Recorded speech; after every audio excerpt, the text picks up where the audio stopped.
Jay Gould, The Dark Genius of Wall Street.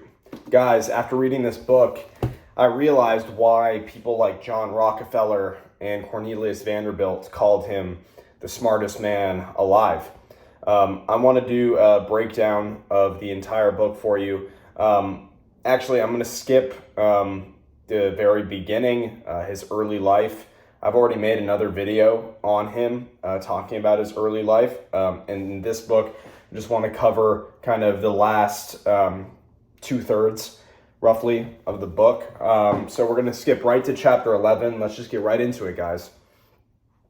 Jay Gould was a master of stock watering, short selling, pooling, bear raids, bear traps. Bear traps, or bears short in a stock, are forced to cover their short positions at ever escalating prices, right? So Jay Gould was a master at using these financial tools and instruments to, ultimately serve his own interests and the interests of the companies that he was a big investor in. He created capital out of thin air and gained control of companies using just a few dollars and convertible bonds, proxies, and leveraged cash. Right? So he was an expert at using other people's money, right? So he would, take on minimal risk, right? The least risk possible, putting his own money in, and then pool money from, other methods, convertible bonds, proxies, leveraged cash. Work and family were his hallmarks. Chapter 12, much to get done. He suffered neither fools nor small talk. Right? So Jay Gould was not someone who, was a networker. A lot of these guys in high finance, they're charismatic, they network, and, I think most of them are that way, right? And they're extroverts. Jay Gould was not that way at all. He was not a fan of small talk. He went to gatherings, sure, but if the conversation didn't interest him, if it wasn't about finance, right, if the conversation wasn't serving his own purposes, he would just leave, right? And I find myself being kind of similar to him in that way where I don't like small talk, right?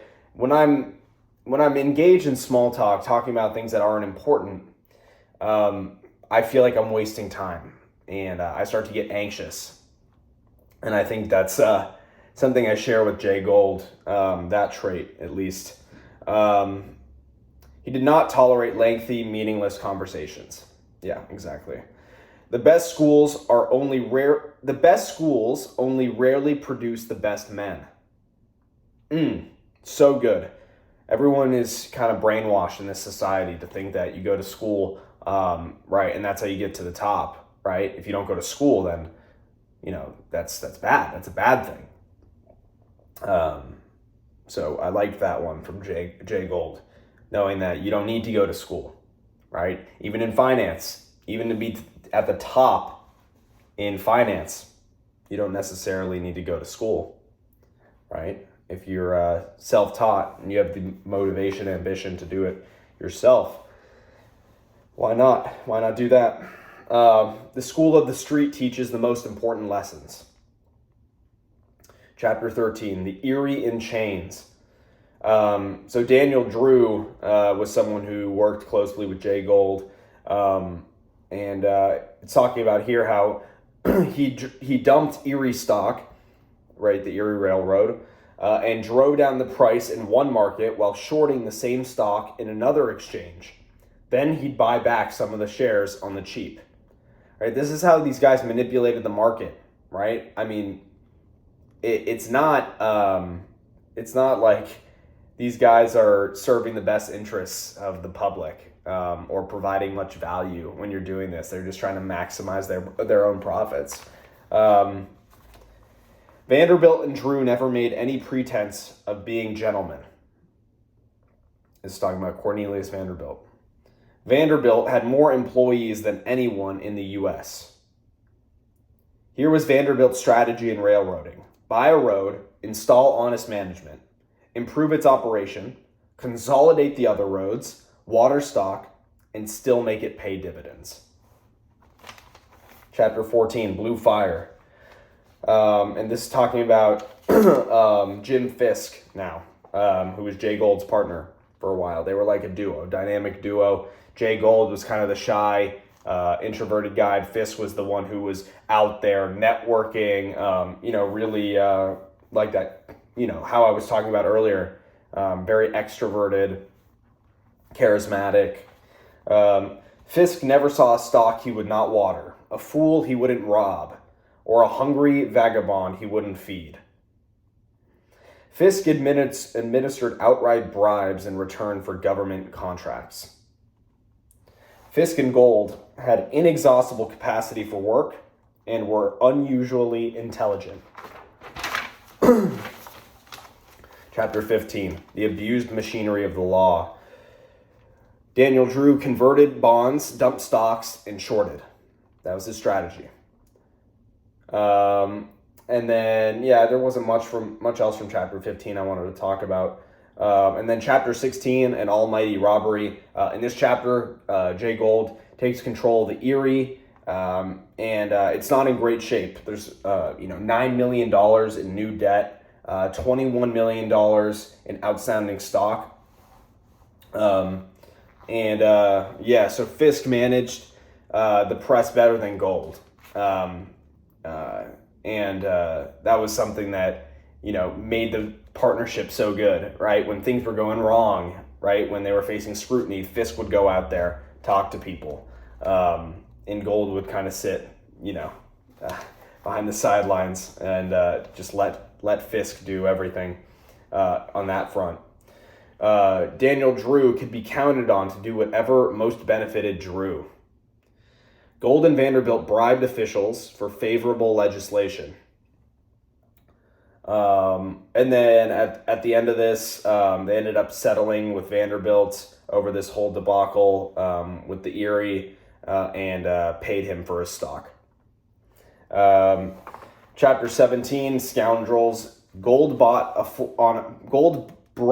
on a former Vanderbilt ally, right? So Gould and Vanderbilt were kind of at odds here.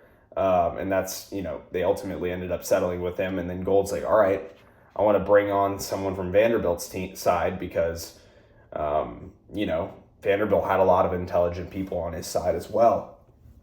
And they knew a lot about the business. Gould put $4 million in a blind pool, which was designed to short Erie stock in the bear market that would inevitably follow a rise in bond coupon rates. Drew was a double agent with sworn allegiance to just one interest, his own. Clearly, this Drew guy is not a team player, right? It's all about him. Chapter 18, Smartest Man in America. Gould was the man of thought, and Fisk was the man of action. It's a great way to describe their relationship. And then, in this chapter, they basically were fighting for control of the Erie. Guys, there's so many details in this book. Go read it. I'm not going to dive into all that. I just want to give you the essence of what the book was really about and what I thought was most important. I thought chapter 19 was incredibly important. I wrote a lot of notes on it. The Gold Exchange Bank averaged $70 million in greenback business every day. A man with $100,000 in credit can transact a business of $20 million.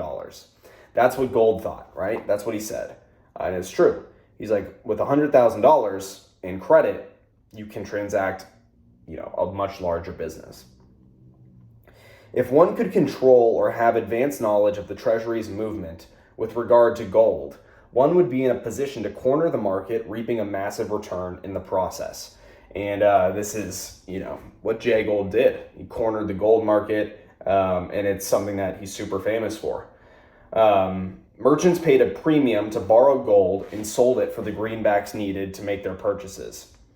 After a foreign exchange house discounted his bill, the merchant took the gold paid him and returned it to the loaner. Gould took notice of the Treasury Department's power to shape and move the market. Gould sent Corbin to Washington to try and tighten the gold supply.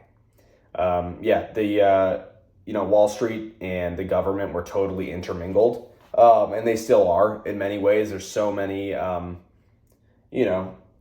interest groups, and there's so many, relationships between government and high finance, and Gould leveraged that, right, to, his best interests. Scarcity of credit sent interest rates soaring. The decline in the price of gold would only help the merchants who had a shortage of it. He used the courts as a shield and reneged on obligations. And then it mentioned in the book, Vanderbilt called Gould the smartest man in America, and Rockefeller did too. That should say something. We should be studying this guy. And then I know I got some more notes for you guys.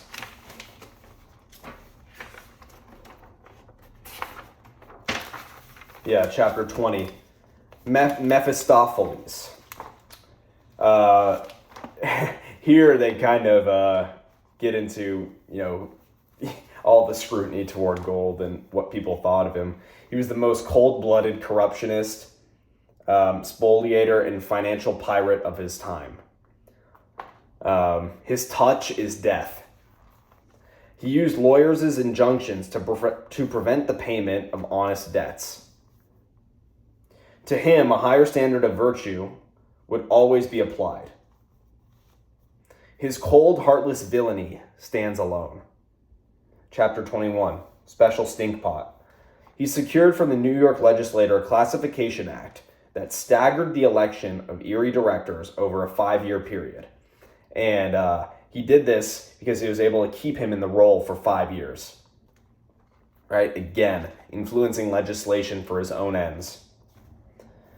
Gould says here, I have the disadvantage of not being sociable. And then in this chapter, there's a whole story, a dramatic story about how his partner Fisk got shot and killed. It was the first time they ever saw Jay Gould, cry. A lot of people. And then it says here, the majority of the board of directors were enemies of Gould. Chapter 22, A Damned Villain. Gould resigns as president of the Erie Railroad Company. Gould's fortunes soared after being ousted as president. And the point that, Edward Renahan made, the author, in the book, is that, Gould always wins, right? Even when it seems like he hasn't won, he wins. He finds a way to win. He sold his shares into each new high. He knew that Erie remained a financial basket case. He became a phantom, ever present, but frequently invisible, and always inscrutable. Chapter 23, Transcontinental. Gould, in this chapter, they talk about how Gould, physically got punched in the face, and he didn't punch the guy back. Jay Gould was not confrontational. That was, part of his character. He took care to cultivate relationships with reporters, and he did this by providing advice on the moves of stocks. Right? It's totally corrupt. That's just the nature of the beast, right? He had a notoriety that enabled him to make markets swing on mere rumor. This is how he's able to manipulate the markets, guys. Serve his best interests. Overbuilding of railroads laid the groundwork for the American end of the panic. Chapter 24, Consolidation. Gould preferred anonymity. He held no positions other than on the board and executive committee. He charged max rates for traffic where Union Pacific held a monopoly. He narrowly beat prices on competitive trade and often steep discounts to facilitate growth of a new business. One more time. He charged max rates for traffic, where the Union Pacific held a monopoly, narrowly beat prices on competitive trade, and offered steep discounts to facilitate growth of a new business. He crafted a key loophole in the Thurman Act. Again, guys, the intermingling of government and Wall Street is unbelievable. It still continues to this day, guys, in many ways. He mounted a series of bear raids on Western Union stock. He refinanced the road's floating debt, with a mortgage underwritten by himself, Ames, and the Union Pacific. Right? He was so good at using these financial instruments to solve his problems. He got the Kansas Pacific's board to deposit personal holdings by offering to assume their share of the railroad's floating debt. And this caused Gould to achieve equity control. So smart. He's like, yeah, I'll assume, your share of the debt. But yeah, I want control of the company. He's just so smart. He gets his way no matter what. In his surrender, Gould made yet another fortune. He always wins, guys. Occupied with the buyer and seller. He always occupied both the buyer and seller position. That's an interesting thing. He occupied both the buyer and seller position. So he was on both sides of the deal, right? And knew how to position himself so that he can extract the maximum leverage out of both sides. Self-control was one of his best attributes. Murder attempts and kidnapping threats were prominent, right? Gould, had to be on the run a lot. He needed security. Guys, when you get to this level, I read recently Mark Zuckerberg, spends $30 million a year on security, right? Because they get death threats. Right? Success is a burden in many ways. We should know what we're signing up for. I understand this, but do you? Right? It all sounds good on paper, billions of dollars. In reality, it's a high-stress life, right? People are going to come after you. Jay's devotion to family was big, right? It talks about it so much in the book. Jay, all he cared about was work and family. That's it.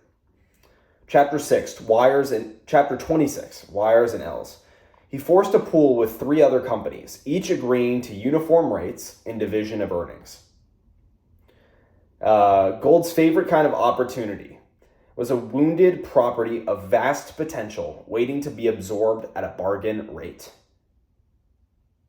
That's like one of the best lines I've heard about, just good investment principles, right? A wounded property of vast potential waiting to be absorbed at a bargain rate. Chapter 27, Ambition Satisfied. And then I just got 2 more lines for you right here, guys. The rest of the book after that talked about his kids, and I don't think, we want to focus on the man and, the important people of that time period. So I'll leave you with 2 more lines. Your best men don't care how many hours they work. I think that's just amazing principle to have. When I'm running a large company, that's something that I'm just going to make very clear. If you're saying that, you're one of the best men at this company, you're not going to complain to me about how many hours you work, right? Because that's how you get higher up in this world. The more you work, and the better the opportunity vehicle, the more likely you are to get to the top. It's really simple. This last one, I don't know if this is true, but it said that Gould wanted to maintain a reputation of not being nice.